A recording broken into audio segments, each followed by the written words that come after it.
केजरीवाल ने एमसीडी चुनाव में मिली हार के लिए इलेक्ट्रॉनिक वोटिंग मशीन में गड़बड़ी को जिम्मेदार बता दिया, लेकिन उनकी पार्टी के नेता इससे इत्तेफाक नहीं रखते। धीरे धीरे उनकी पार्टी के नेता अब ये कहने लगे हैं कि सरकार उनके कामों को जनता तक नहीं पहुंचा पाई और ईवीएम में खराबी की बात बेमानी है। आम आदमी पार्टी के अंदर चल रही इसी तकरार को लेकर अब विपक्ष ये कयास लगा रहा है कि कहीं केजरीवाल की पार्टी टूटने की कगार पर तो नहीं है। आम आदमी पार्टी के लिए एमसीडी चुनाव में मिली हार को पचाना बदहजमी की वजह बन गया है।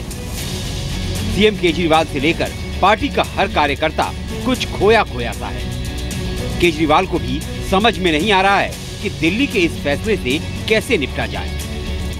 केजरीवाल ईवीएम पर इल्जाम लगा रहे हैं और अब हालात ये हैं कि पार्टी के विधायक और नेता एमसीडी में मिली हार का ठीकरा तभी जुबान में आला कमान यानी केजरीवाल पर फोड़ रहे हैं। हालांकि कई बड़े नेताओं ने एक साथ इस्तीफे की पेशकश करके केजरीवाल को बचाने की कोशिश की, लेकिन ये सवाल भी उठा रहे हैं कि सरकार उनके काम को लोगों तक नहीं पहुंचा पाई। ऐसे में ईवीएम में गड़बड़ी का आरोप लगाना गलत है। बहुत से विधायक ऐसे थे जो ये यकीन नहीं कर पा रहे थे कि ईवीएम की वजह से कुछ हुआ है, लेकिन उसके ऊपर मुझे लगता है आने वाले समय में आप कुछ समय दीजिए, बहुत सी चीजें सामने आए। नगर निगम में एंटी डिफेक्शन लॉ नहीं है। जैसे उसमें तो होता है ना कि भाई 66% से कम अगर लोग टूटते हैं तो वो डिस्क्वालीफाई हो जाते हैं। तो ये बीजेपी वाले पूरी कोशिश करेंगे आपको तोड़ने की। केजरीवाल के खिलाफ बीजेपी समेत दिल्ली के बाकी सभी दलों के हौसले बुलंद हैं और उन्हें तो लग रहा है कि अब बस आम आदमी पार्टी तो टूटने की कगार पर है।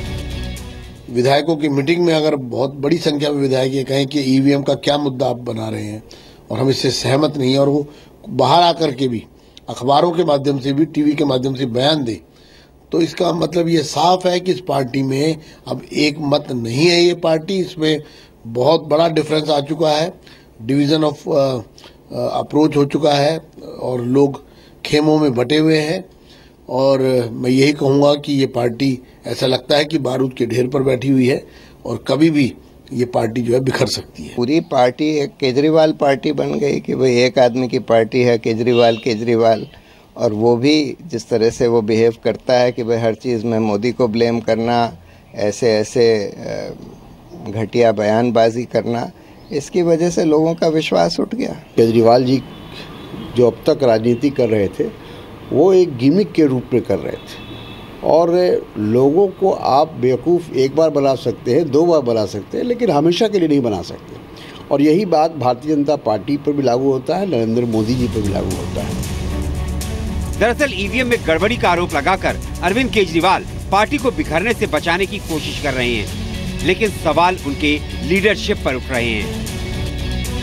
ये कहना है कि भाई ये ईवीएम की वजह से हुआ है, इसका तो ये मतलब है कि ये लोग कुछ अपनी अंतरात्मा में झांकना नहीं चाहते, कुछ अपने किए करे को देखना नहीं चाहते। उत्तराखंड के उच्च न्यायालय ने ईवीएम पे सवाल उठाया, उत्तराखंड के उच्च न्यायालय ने ईवीएम को सीज करने के लिए कहा।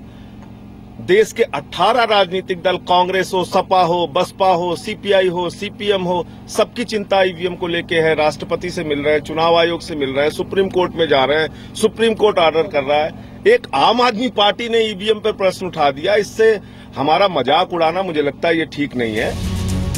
अभी कुछ दिन आम आदमी पार्टी में ऐसे ही रहेंगे। केजरीवाल खौफ में रहेंगे, पार्टी टूटने की दहशत रहेगी। वहीं बीजेपी के लिए दिल्ली में नई शुरुआत है और यही केजरीवाल के लिए बुरी खबर है। ब्यूरो रिपोर्ट, ज़ी मीडिया।